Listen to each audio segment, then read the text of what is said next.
शक्तीपीठ महामार्ग हा म्हणजे जवळजवळ 85,000 कोटी रुपयेचा आणि 40,000 एकर जमीन या ठिकाणी संपादित करणारा हा प्रकल्प आहे। याच्यामध्ये 1-2 एकर जरी जमीन असली मधनं गेला महामार्ग तर इकडनं तिकडे जायला सुद्धा त्या ठिकाणी शेतकऱ्यांना वाट 4-5-6 किलोमीटरचा वळसा घालून यायला पाहिजे।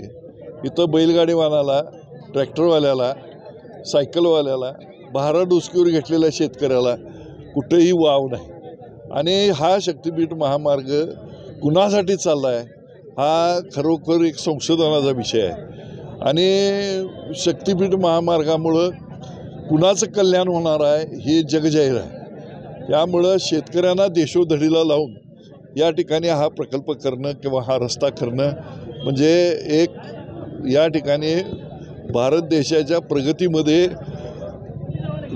म्हणजे लाखो कोट्यावधी लोक भर टाकतात GSTच्या रूपानं, टॅक्सेसच्या रूपानं।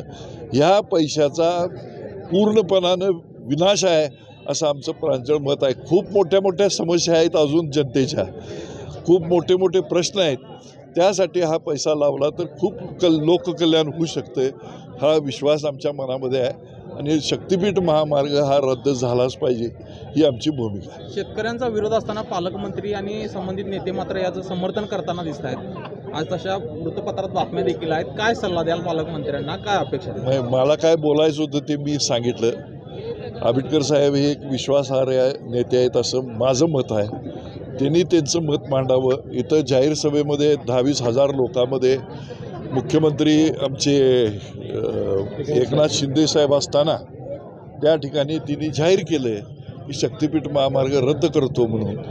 रद्दचा आदेश एकनाथ शिंदे साहेबांनी सही करून नामदार मुश्रीफांच्याकडे दिला आहे आणि आत्ता परत ती भूमिका दुसरे मुख्यमंत्री झाले म्हणून काय महायुतीचंच सरकार आहे आणि ह्या महायुतीच्या सरकारनं असं 1-2 महिन्यामध्ये आपली भूमिका बदलणं ही कितपत योग्य आहे हे तिन्ही ठरवायचं आहे।